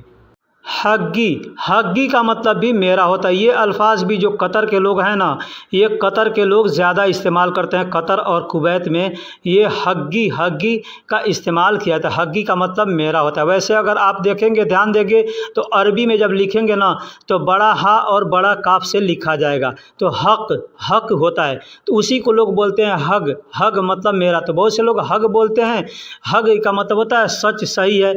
और हग्गी यानी मेरा सही, यानी कोई भी सामान है तो ये मेरा है, तो इसलिए यहाँ पे हग्गी बोलते हैं। हग का मतलब मेरा और या हग्गी का मतलब भी मेरा। तो कुछ लोग हग बोल देते हैं, कुछ लोग हग्गी भी बोलते हैं। सौवी का मतलब करना भी होता है, बनाना भी होता है। कोई काम करना है तो उसमें भी बोलेंगे सौवी, कोई चीज़ बनाना है उसमें भी कहेंगे सौवी। किसी और से कहेंगे तुम करो तो भी कहेंगे सौवी, और कहेंगे बनाओ तो भी कहेंगे सौवी, या कहेंगे करूँगा, करता हूँ, कर रहा हूँ तो भी कहेंगे सौवी, और कहेंगे बना रहा हूँ या बनाता हूँ तो भी कहेंगे सौवी। तो ये सौवी को कई जगह इस्तेमाल किया जाता है। साथ हम लोग हिंदी और उर्दू में बोलते हैं साथ, अरबी में बोलते हैं सवा, ठीक है। सवा एक बार बोलेंगे तो सवा यानी साथ होगा, और दो बार बोलेंगे तो सवा यानी साथ। सवा का मतलब भी साथ होता है और माँ का मतलब भी साथ होता है। हम लोग हिंदी उर्दू में साथ बोलते हैं, तो अरबी में उसको माँ बोलते हैं और सवा बोलते हैं। लेकिन एक चीज़ यहाँ पे ध्यान दीजिएगा कि साथ बोलना है तो वहाँ पे सवा का इस्तेमाल करेंगे, लेकिन साथ बोलना है वहाँ पे माँ का इस्तेमाल नहीं करेंगे। माँ का इस्तेमाल सिर्फ एक बार जहाँ साथ इस्तेमाल करना है वहीं पे माँ का इस्तेमाल करेंगे, और जहाँ बार यानी दो बार साथ का इस्तेमाल करना है वहाँ पे सवा का इस्तेमाल करेंगे। मेरे साथ जैसे कहते हैं माई, मतलब मेरे साथ। हम लोग कहेंगे ना हिंदी और उर्दू में कहेंगे मेरे साथ, तो कहेंगे अरबी में माई। मा का मतलब साथ हो गया और ई का मतलब मेरा हो गया। यानी किसी भी अल्फाज के आखिरी में, किसी भी सेंटेंस के आखिरी में ई का इस्तेमाल करेंगे तो वो हो जाएगा मेरा। उसके साथ को अरबी में बोल लेंगे मआहू। मआ का मतलब साथ हो गया, हु का मतलब उसके हो गया। जैसे बोलते हैं हुआ का मतलब वह या उस या उसका या उसकी। तो उसी तरह से अरबी में अगर हम बोलेंगे उसके साथ, शॉर्टकट में बोलेंगे तो बोलेंगे मआहू यानी उसके साथ। मेरे साथ बोलना होगा तो कहेंगे मआई यानी मेरे साथ। उसके साथ बोलना है तो कहेंगे मआहू यानी उसके साथ। ला का मतलब नहीं होता है। मैंने पीछे बताया था कि नहीं को अरबी में माँ बोलते हैं, नहीं को अरबी में माँ बोलते हैं, लेकिन नहीं को अरबी में ला भी बोलते हैं। ला का मतलब भी होता है ना, नहीं या मत, और माँ का मतलब भी होता है ना, नहीं या मत। लेकिन माँ को कई जगह क्या के लिए भी इस्तेमाल किया जाता है और ला को सिर्फ नहीं के लिए इस्तेमाल किया जाता है। ला का मतलब नहीं। बोलने को अरबी में गुल कहते हैं। बोलने को अरबी में गुल कहते हैं। बहुत से लोग गाल भी कहते हैं, बहुत से लोग गुल भी कहते हैं। तो गुल भी बोल सकते हैं, गाल भी बोल सकते हैं। गाल या गुल का मतलब होता है कहो या बोलो या बताओ या कह दो या बोल दो या बता दो। तो इसके लिए गाल या गुल का इस्तेमाल भी करते हैं। जैसे अगर हमको किसी से कहना होगा कि बोलो तो कहेंगे गाल यानी बोलो। मैं बोलूं तो कहेंगे अना गाल यानी मैं बोलूं या मैं कहूं या मैं बताऊं। तो ये जितने अल्फाज हैं वहाँ पे गाल या गुल का इस्तेमाल किया जाता है। अरबी के लिखावट में कुल लिखा जाता है। जैसे आपने अगर कुरान पढ़ा होगा तो उसमें लिखा है कुल हु अल्लाहु अहद। तो कुल का मतलब होता है कह दो, अल्लाह अहद यानी अल्लाह एक है। अहद का मतलब एक होता है और अल्लाह का मतलब अल्लाह होता है, और कुल का मतलब कह दो या बोल दो या बता दो। सुनने को अरबी में एस्मा कहते हैं। सुनने को अरबी में एस्मा कहते हैं। जैसे कहना है कि सुनो तो कहेंगे एस्मा, सुन रहा हूँ तो कहेंगे अना एस्मा यानी सुन रहा हूँ या मैं सुन रहा हूँ, बात एक है। ठीक है, तो कहेंगे अना एस्मा। तुम सुनो तो कहेंगे इंत एस्मा, या तुम सुन रहे हो तो भी कहेंगे इंत एस्मा। यानी सुनने को जहाँ भी इस्तेमाल किया जाएगा वहाँ पे हम एस्मा बोल सकते हैं। एस्मा हिंदी और उर्दू में हम लोग बोलते हैं सुनो या सुन रहा हूँ, सुनूंगा, सुनता हूँ, लेकिन अरबी में बोलेंगे एस्मा यानी सुनो या सब जगह पे ये आ जाएगा। नहाना यानी नहाने को अरबी में सब्बा कहते हैं। नहाने को अरबी में सब्बा कहते हैं। सब्बा का मतलब नहाना होता है। अगर किसी से कहना है मैं नहा रहा हूँ तो कहेंगे अना सब्बा, या मैं नहा लूँ तो भी कहेंगे अना सब्बा। तुम नहा लो तो कहेंगे इन तसब्बा यानी तुम नहा लो। वह नहा रहा है तो कहेंगे हो वह सब्बा यानी वह नहा रहा है या वह नहा ले या वह नहा लिया, ऐसे भी इस्तेमाल करते हैं। नहाने को अरबी में सब्बा कहते हैं। दूसरा अल्फाज है गुस्ल। नहाने को अरबी में गुस्ल भी कहते हैं। बहुत से लोग गुस्ल का इस्तेमाल करते हैं और बहुत से लोग हैं जो सब्बा बोलते हैं। सब्बा, तो सब्बा का मतलब भी नहाना होता है और गुस्ल का मतलब भी नहाना होता है। ये गुस्ल अल्फाज जो है हम लोग उर्दू में भी इस्तेमाल करते हैं। उर्दू जो पढ़े हैं उनको मालूम है कि गुस्ल का मतलब नहाना होता है, लेकिन अरबी में सब्बा का मतलब नहाना होता है। अब गुस्ल में और नहाने और सब्बा में कुछ अंतर है। अंतर ये है कि गुस्ल में कुछ फ़राइज़ होते हैं और सब्बा में कोई फ़राइज़ नहीं है। सब्बा यानी बदन पे पानी गिरा लिया तो नहाना, उसको नहाना कहते हैं। ठीक है, लेकिन गुस्ल है तो गुस्ल में 3 फ़राइज़ होते हैं। उस फ़र्ज़ के साथ अगर हम नहाते हैं तो उसको हम गुस्ल कहते हैं। धोने को अरबी में गसील कहते हैं। धोने को अरबी में गसील कहते हैं। कुछ भी धोना है, हाथ धोना है, मुंह धोना है, कपड़ा धोना है, घर धोना है, गाड़ी धोना, यानी कुछ भी धोना होगा तो कहेंगे गसील। गसील मतलब धोना। धो रहा हूँ, धोऊंगा, धोता हूँ तो कहेंगे गसील। जालान अरबी में कहते हैं जालान और हिंदी में कहते हैं गुस्सा होना, नाराज़ होना। यानी कोई आदमी नाराज़ होता है, गुस्सा करता है तो उसको कहते हैं कि जालान। यहाँ पे हमने उल्टा लिख दिया है, इसके लिए मैं यानी माफ़ी चाहता हूँ। यहाँ हमने हिंदी की जगह पे अरबी लिख दिया और अरबी की जगह पे हिंदी लिख दिया है। लेकिन मैं बोल कर बता रहा हूँ कि गुस्सा होने को, नाराज़ होने को अरबी में जालान कहते हैं, जालान। खुश होना उर्दू में, हिंदी में हम लोग कहते हैं खुश, खुश या खुश होना, तो उसको अरबी में कहते हैं मबसूत। मबसूत का मतलब भी होता है खुश। और फरहान, फरहान का मतलब भी होता है खुश। और सईद, सईद का मतलब भी होता है खुश। यानी ये 3 अरबी के अल्फाज हैं जो हमें मालूम है, उसको मैं यहाँ लिख रहा हूँ। खुश होने को अरबी में 3 तरीके से बोलते हैं, मबसूत भी कहते हैं, फरहान भी कहते हैं और सईद भी कहते हैं।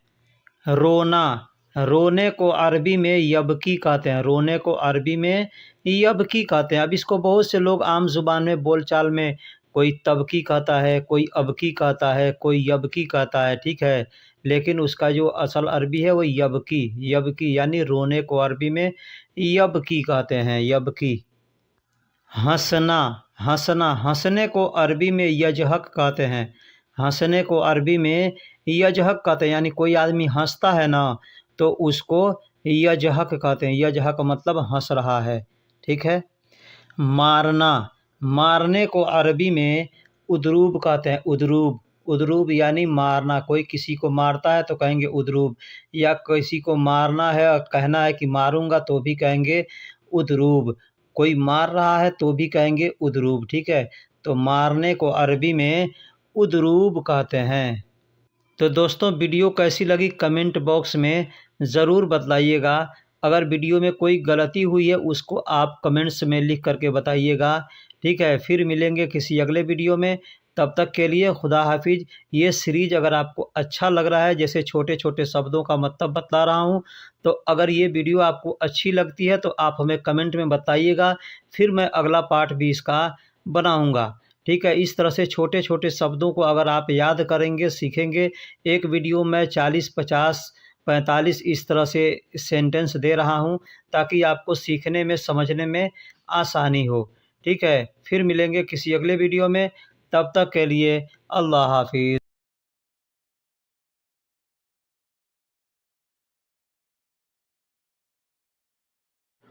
बिस्मिल्लाहिर्रहमानिर्रहीम। अस्सलामुअलैकुम वरहमतुल्लाहि वबरकातुहू। दोस्तों कैसे हैं, क्या हाल है? उम्मीद करता हूं कि खैर वाफ़ियत से होंगे।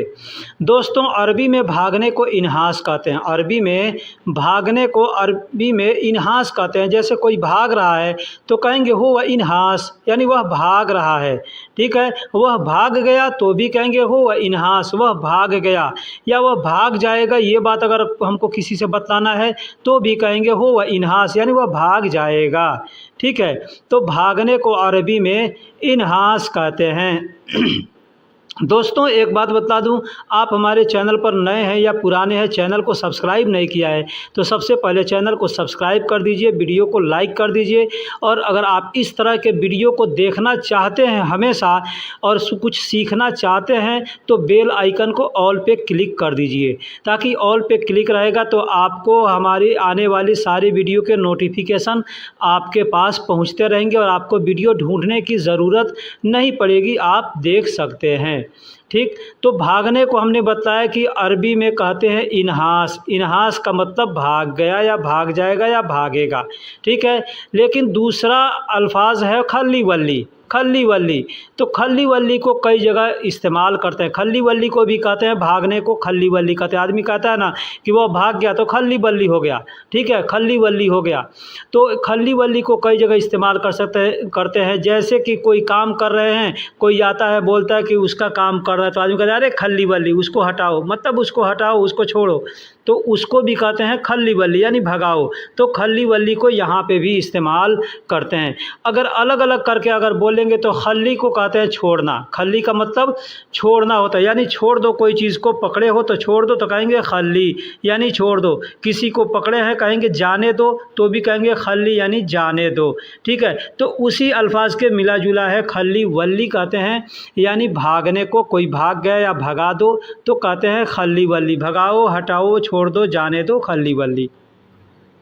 दरवाज़ा को अरबी में बाब कहते हैं। दरवाज़ा को अरबी में बाब कहते हैं। बाब यानी किसी भी तरह का दरवाज़ा हो, चाहे घर का दरवाज़ा हो, दुकान का, मकान का, ऑफिस का, कहीं का भी दरवाज़ा हो, छोटा हो बड़ा हो, उसको बाब कहेंगे। अब छोटा है या बड़ा है आपको पहचान करके बताना है तो कहेंगे सगीर बाब या कबीर बाब, इस तरह से कह सकते हैं। बाब का मतलब दरवाज़ा, सगीर का मतलब छोटा होता है और कबीर का मतलब बड़ा होता है। ताला, ताला को अरबी में गफ़ल कहते हैं। ताला को अरबी में गफ़ल कहते हैं। गफ़ल का मतलब ताला होता है। वैसे इसको अरबी के लिखावट में क़फ़ल लिखा जाता है, बड़ा काफ, फ़ा और लाम, क़फ़ल। लेकिन बोलने के लिए लोग गफ़ल बोलते हैं। गफ़ल का मतलब ताला होता है। गफ़ल का मतलब ताला। चाबी, चाबी को अरबी में मिफ्ता कहते हैं। चाबी को अरबी में मिफ्ता कहते हैं। मिफ्ता का मतलब चाबी होता है। जैसे मैंने बताया गफ़ल का मतलब ताला होता है, ठीक है। तो कहते हैं हम लोग ताला चाबी कहते हैं, तो अरबी में कहेंगे गफ़ल मिफ्ता। गफ़ल मिफ्ता यानी ताला चाबी, ठीक है। गफ़ल मिफ्ता कहेंगे तो ताले की चाबी भी होगा और गफ़ल मिफ्ता कहेंगे तो ताला और चाबी भी दोनों हो जाएगा। लेकिन कहेंगे गफ़ल मिफ्ता तो ताले की चाबी, और गफ़ल व मिफ्ता कहेंगे या वह गफ़ल मिफ्ता कहेंगे तो मतलब ताले की, ताला और चाबी दोनों हो जाएगा। तो ताला को गफ़ल कहते हैं और चाबी को मिफ्ता कहते हैं। बंद करने को अरबी में शक्कर कहते हैं। बंद करने को अरबी में शक्कर कहते हैं। शक्कर का मतलब बंद करना। शक्कर का मतलब बंद करना। बंद करने को अरबी में शक्कर भी कहते हैं और गलक भी कहते हैं। गलक का मतलब भी होता है बंद करना। गलक का मतलब भी होता है बंद करना। बहुत से लोग इगलक कहते हैं, ठीक है। तो इगलक भी कह सकते हैं या गलक भी कह सकते हैं। बंद करने को गलक भी कह सकते हैं। दोस्तों, बंद करने को तफ़्फ़ी भी कहते हैं। तफ़्फ़ी, शक्कर भी कहते हैं, गलक भी कहते हैं और तफ़्फ़ी भी कहते हैं। तफ़्फ़ी का मतलब भी होता है बंद करना। बंद करने को अरबी में तफ़्फ़ी भी कहते हैं। तफ़्फ़ी, तफ़्फ़ी यानी बंद करना। दोस्तों, मैंने पीछे बतलाया कि गलक का मतलब बंद करना होता है, इगलक का मतलब भी बंद करना होता है। लेकिन अगर मुगलक कहेंगे तो मतलब कोई कहता है कि देखो बंद है, तो कहेंगे मुगलक यानी बंद है, ठीक है। बंद है तो मुगलक कहेंगे। बंद करने को इगलक कहते हैं और या गलक कहते हैं बंद करने को। और बंद है, पहले से बंद है तो उसको कहेंगे मुगलक। मुगलक यानी बंद है। मुगलक यानी बंद है। गलक, गलक का मतलब बंद करना मैंने पीछे बतलाया। मुगलक का मतलब बंद है, बंद है, ठीक है। तो मुगलक कहेंगे। लेकिन अगर कोई कहता है बंद करो तो कहेगा इगलक, इगलक, इगलक यानी बंद करो। इगलक यानी बंद करो। बहुत से ऐसे अरबी के अल्फाज हैं जो बंद करने के लिए इस्तेमाल करते हैं। जैसे मैंने पीछे बता दिया, शक्कर का मतलब भी बंद होता है, गलक का मतलब भी बंद होता है। तो गलक, इगलक, मुगलक ये एक ही अल्फाज है। इसको बंद करो, बंद करना है, बंद है, इस तरह से इस्तेमाल करते हैं, ठीक है। तफ़्फ़ी का मतलब भी बंद करना होता है। ताल, आओ को अरबी में ताल कहते हैं। आओ को अरबी में ताल कहते हैं। जैसे हम किसी को कहेंगे आओ, आओ, हिंदी और उर्दू में कहते हैं ना आओ, तो कहेंगे ताल, ताल। अब यहाँ एक चीज़ देख लीजिए कि आओ कहेंगे तभी उसको अरबी में ताल कहेंगे, ठीक है। नहीं तो कहेंगे आना, जैसे कहते हैं कब आओगे, तो यहाँ पे नहीं कहेंगे कि कब आओगे के लिए ताल का इस्तेमाल नहीं करेंगे, ठीक है। आओ यानी सामने है या कहीं भी है, हम फ़ोन पर भी बोल रहे हैं आओ तो कहेंगे ताल, ठीक है। सामने है कहेंगे आओ तो कहेंगे ताल। वही जब हम किसी को कहेंगे कि आओ यानी अरबी में कहेंगे ताल, ताल यानी आओ, आओ, तो सामने वाला कहेगा कि आ रहा हूँ तो कहेगा ईजी, ईजी। ईजी का मतलब आ रहा हूँ। अब ईजी को कई जगह इस्तेमाल करते हैं, जैसे आ रहा हूँ, आऊँगा, आता हूँ, आ रहा हूँ, आ गया, ठीक है। आओगे, आते हो, आ रहे हो, ये जितने अल्फाज हैं सब के लिए ईजी हम बोलेंगे तो वो पूरा हो जाएगा। ईजी का मतलब ये सारे अल्फाज उसमें आ जाएंगे, ठीक है। तो ईजी का मतलब आ रहा हूँ और ताल का मतलब आओ, आओ। रोह, रोह का मतलब जाओ। हम लोग हिंदी उर्दू में कहते हैं जाओ, किसी को कहते हैं जाओ तो कहेंगे रोह, रोह। अब यहाँ पे एक चीज़ देख लीजिए, आओ को अरबी में ताल कहते हैं, ठीक है। आ रहा हूँ, आऊँगा, आता हूँ, ये सब के लिए ईजी का इस्तेमाल करते हैं। लेकिन हम अगर कहेंगे जाओ, जा रहा हूँ, जाऊँगा, जाता हूँ, जाओगे, जा रहे हो, ये जितने अल्फाज हैं ये सब के लिए रोह का इस्तेमाल करते हैं, ठीक है। जैसे कहना होगा कि कब जाओगे तो कहेंगे मीता रोह, ठीक है। या कब जाऊं तो भी कहेंगे मीता रोह, ठीक है। कब जा रहे हो तो भी कहेंगे मीता रोह। मीता का मतलब होता है कब, और रोह का मतलब जा रहा हूँ, जाऊंगा, जाता हूँ, जा रहा, ये जितने भी अल्फाज हैं सब के लिए रोह का इस्तेमाल करेंगे। जा रहा हूँ, जैसे कहेंगे जाओ तो कहेंगे रोह, ठीक है। मैंने बताया कि जा रहा हूँ, जाऊँगा, जाता हूँ, ये सब के लिए रोह का इस्तेमाल करते हैं। लेकिन उसी में अगर बहुत से लोग हैं जो कि कहते हैं अरोह, अरोह मतलब मैं जा रहा हूँ, ठीक है। तुरोह यानी तुम जाओ। तो अगर हम तुरोह अरोह ना कहेंगे तो भी, अगर हम सिर्फ रोह कहेंगे तो भी ये सेंटेंस पूरा हो जाएगा, ठीक है। लेकिन नए आदमी के लिए मैं ये बताया हूँ, जब पुराने हो जाएंगे तो खुद आपको समझ में आ जाएगा कि अरोह का मतलब क्या होता है और तुरोह का मतलब क्या होता है, बरोह का मतलब क्या होता है, ठीक है। तो जा रहा हूँ कहेंगे, अगर मैं जा रहा हूँ तो अनारोह न कह के हम अरोह कहेंगे, यानी अ का मतलब हो गया अना और रोह का मतलब जा रहा हूँ या जाऊँ, तो अरोह यानी मैं जाऊँ, ठीक है। वही अगर कहना होगा किसी सामने वाले को कि तुम जाओ तो कह सकते हैं तुरोह, तुरोह यानी तुम जाओ, ठीक है। तुरोह यानी तुम जाओ। नाम, नाम हिंदी में हम लोग कहते हैं नाम, जैसे आपका नाम क्या है, उसका नाम क्या है, तो इस नाम को अरबी में इस्म कहते हैं। इस नाम को अरबी में इस्म कहते हैं। इस्म का मतलब नाम। जैसे हमको किसी से पूछना है आपका नाम तो कहेंगे इंता इस्म, यानी आपका नाम, ठीक है। अब यहाँ पे एक चीज़ समझ लीजिए कि मैंने बतलाया कि इस्म का मतलब नाम होता है, ठीक है। अब इसमें आप पढ़ते हैं, कुरान पढ़ते हैं या बिस्मिल्लाह करते हैं, तो इसमें बिस्म, बिस्म आता है ना, तो बिस्म का मतलब होता है नाम, यानी ब का मतलब होता है साथ, ब का मतलब होता है साथ, और इस्म का मतलब होता है नाम, यानी साथ नाम, ठीक है। साथ नाम के हम बिस्मिल्लाह कहते हैं तो साथ नाम के, सिर्फ बिस्म कहेंगे तो साथ नाम के, अब उसमें अल्लाह का नाम लेते हैं तो साथ नाम अल्लाह के, यानी बिस्मिल्लाह, ठीक है। तो बिस्म का मतलब नाम होता है और उसमें अल्लाह का नाम मिक्स कर देते हैं तो हो गया साथ नाम अल्लाह के, ठीक है। तो हम कहते हैं बिस्मिल्लाह। अक्सर यह जुमला हम लोग इस्तेमाल करते हैं खाना खाने के वक्त में, कपड़ा पहनने के वक्त में, यानी किसी भी काम को शुरू करने से पहले हम कहते हैं बिस्मिल्लाह, यानी साथ नाम अल्लाह के ये काम शुरू कर रहा हूँ। अब चाहे वो खाना हो, चाहे सोना हो, जागना हो, काम हो, कुछ भी हो, कपड़ा पहनना हो, कहीं जाना आना कुछ भी हो, तो बिस्मिल्लाह हम कहते हैं, यानी साथ नाम अल्लाह के ये काम शुरू कर रहा हूँ या सफ़र कर रहा हूँ, कुछ भी है। दोस्तों, जगह को अरबी में मकान कहते हैं। हिंदी और उर्दू में जगह बोलते हैं, अरबी में उसको मकान बोलते हैं। मकान का मतलब जगह होता है, मकान का मतलब जगह होता है, चाहे वो घर का जगह हो, मकान का या दुकान का जगह हो, गाड़ी खड़ी करने की जगह हो या उठने बैठने की जगह हो, कोई भी जगह हो उसको अरबी में मकान बोलते हैं। दोस्तों, दुकान को अरबी में बकाला कहते हैं। दुकान को अरबी में बकाला कहते हैं। यूँ समझिए कि अपने देश में कहते हैं जनरल स्टोर, यानी उस दुकान में हर चीज़ें मिलती है, खाने पीने से लेकर पहनने ओढ़ने तक, या जो भी सामान है हर सामान वहाँ मिलता है, तो उसको जनरल स्टोर कहते हैं। उसी को अरबी में बकाला कहते हैं। दवा का दुकान, हम लोग अपने देश के अंदर दवा का दुकान कहते हैं या दवा खाना कहते हैं या मेडिकल स्टोर कहते हैं। यहाँ अरबी में उसको सदीलिया कहते हैं। अरबी में सदीलिया कहते हैं। सदीलिया का मतलब दवा खाना, दवा का दुकान, मेडिकल स्टोर जो भी हम कहें, अरबी में उसको सदीलिया बोलेंगे।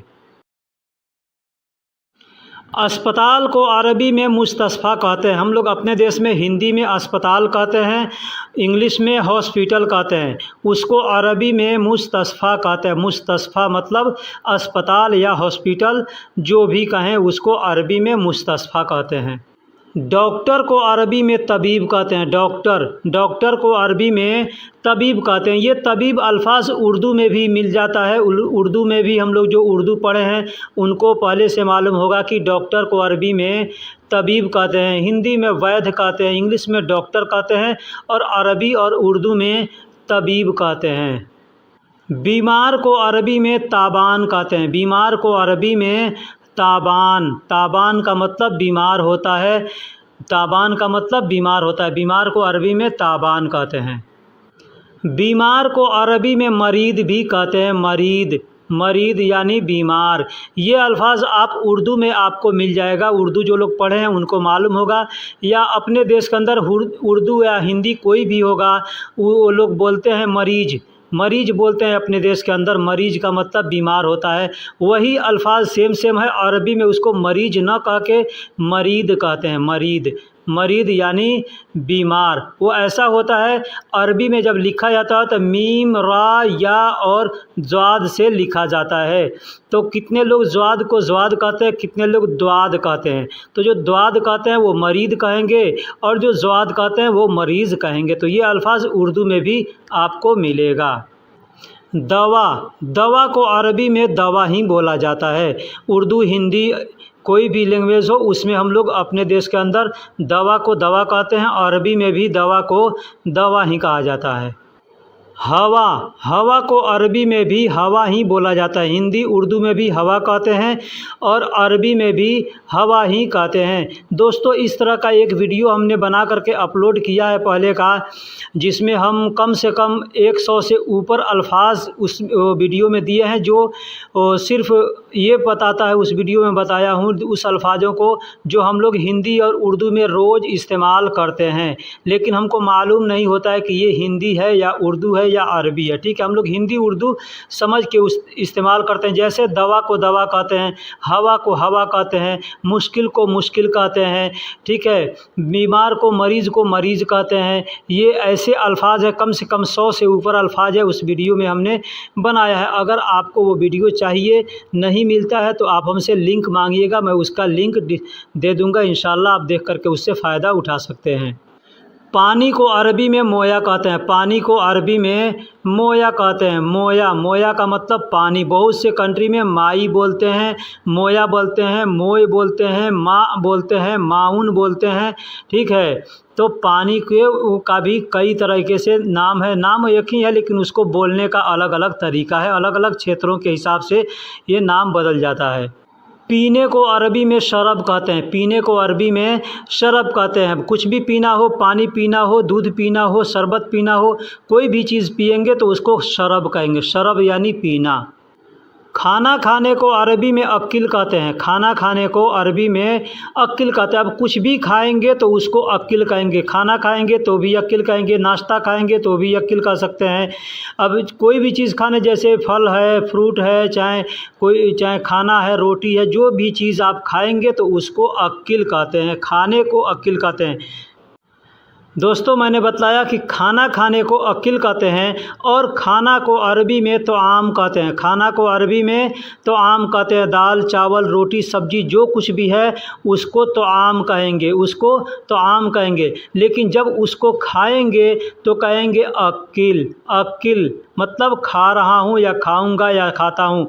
कोई पूछता है आपसे खाना खा रहे हैं, कोई पूछता है क्या कर रहे हो, तो कह सकते हैं अक्किल यानी खाना खा रहा हूँ।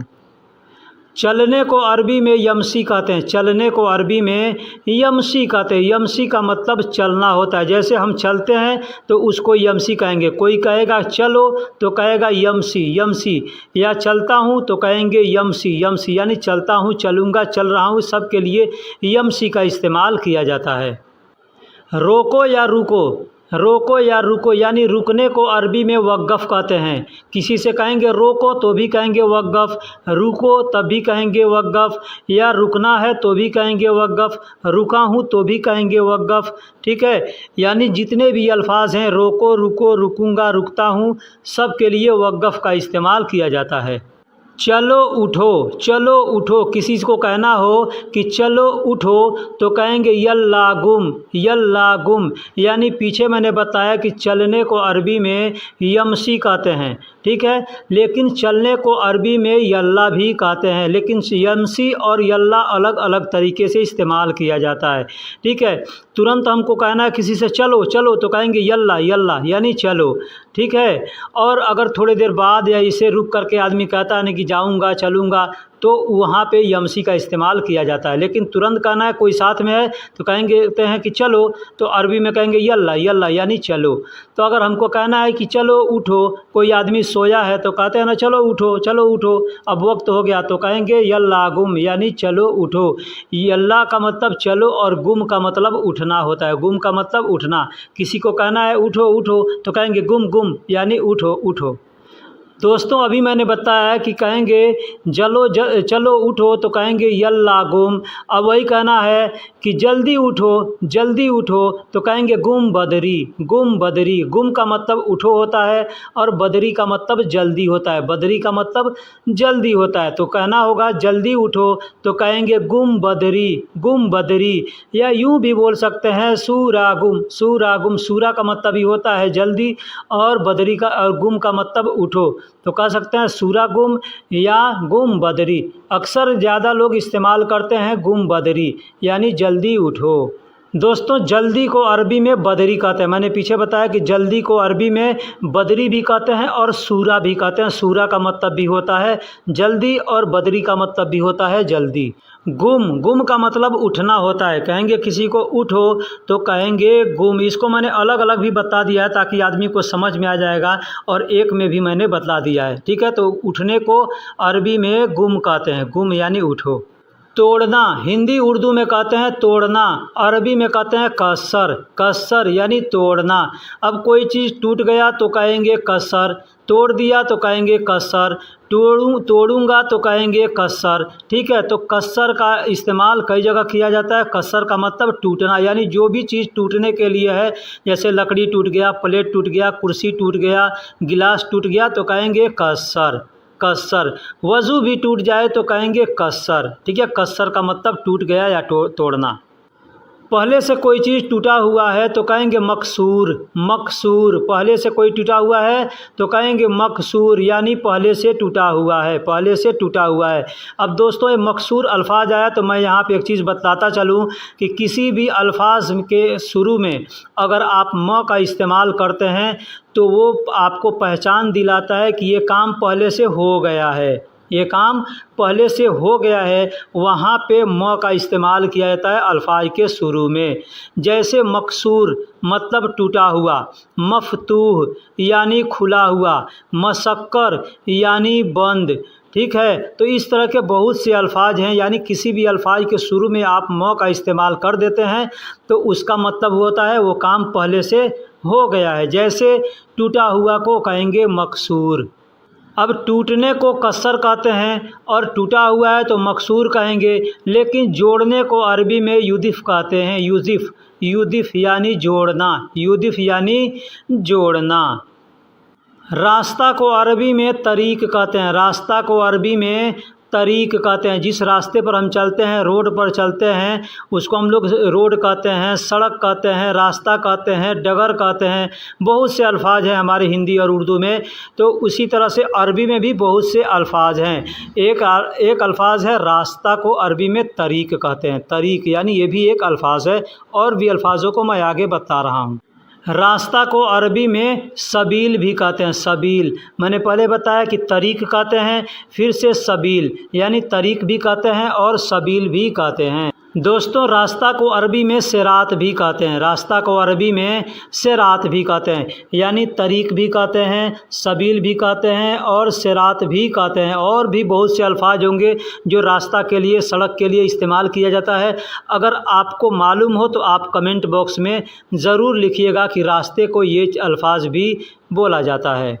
दोस्तों सीधा को अरबी में मुस्तकीम कहते हैं, सीधा को अरबी में मुस्तकीम कहते हैं। अब सीधा का मतलब ये नहीं कि कोई सामान सीधा है तो वहाँ पे मुस्तकीम का इस अल्फाज इस्तेमाल करें, नहीं, वहाँ पे मुस्तकीम का अल्फाज इस्तेमाल नहीं करेंगे, वहाँ पे सीधा को सीधा कहेंगे। ठीक है, ये सीधा अल्फाज जो भी है ये भी अरबिक अल्फाज है। ठीक है, अब मुस्तकीम का मतलब होता है जो सीधा रास्ता, सीधा मतलब जो सही सीधा। ठीक है, जैसे आपने कुरान पढ़ा होगा तो उसमें पढ़े हैं सिरातल मुस्तकीम, यानी सीधे रास्ते, सीधे रास्ते। ठीक है, तो यहाँ पे हम मुस्तकीम का इस्तेमाल करते हैं।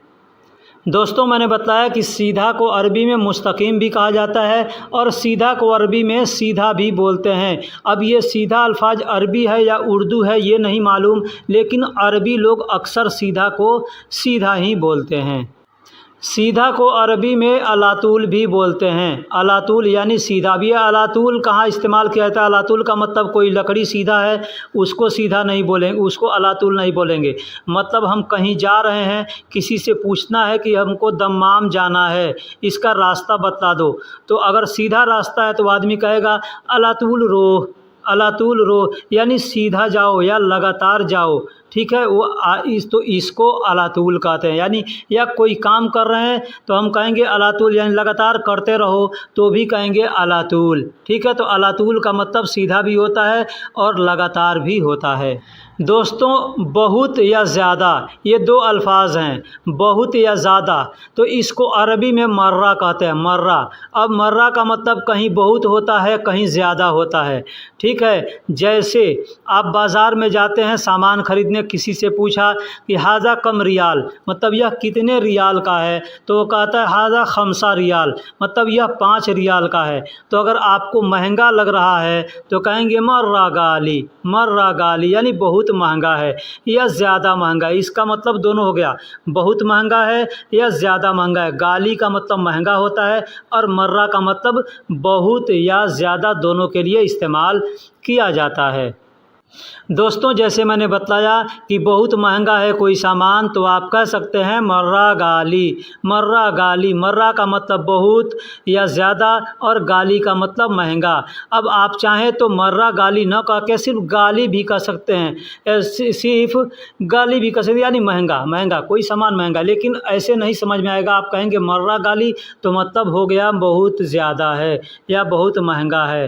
ठीक है, या सिर्फ मर्रा भी बोल सकते हैं। कोई सामान पूछते हैं, कोई कहता है कि ये इतने रियाल का है तो आप कहेंगे मर्रा, मर्रा मतलब ज़्यादा है। ठीक है दोस्तों, मैंने बताया कि मर्रा का मतलब बहुत भी होता है और ज़्यादा भी होता है, लेकिन मर्रा का मतलब बार बार भी होता है।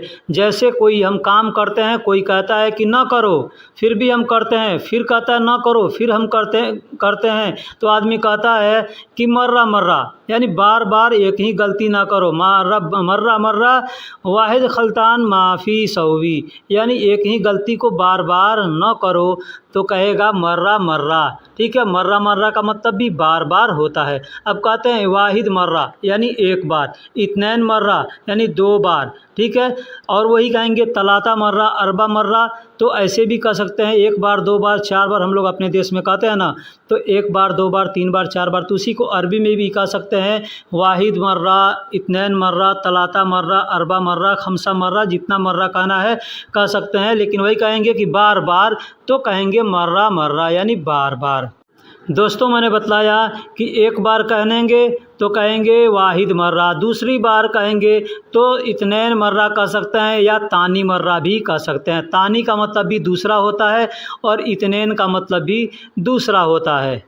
दोस्तों मैंने बताया कि वाहिद मर्रा बोल सकते हैं, ठीक है, लेकिन अव्वल मर्रा भी बोला जा सकता है। अव्वल का मतलब भी एक होता है, पहला होता है, लेकिन अव्वल का मतलब एक नहीं होता, पहला होता है। ठीक है, और वाहिद का मतलब एक होता है। तो अगर हमको कहना है कि पहली बार, क्या कहेंगे? पहली बार तो कहेंगे अव्वल मर्रा, लेकिन कहना होगा कि एक बार तो कहेंगे वाहिद मर्रा।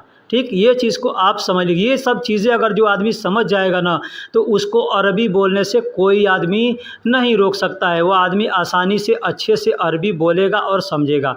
ठीक है, तो ये चीज़ें को समझना पड़ता है।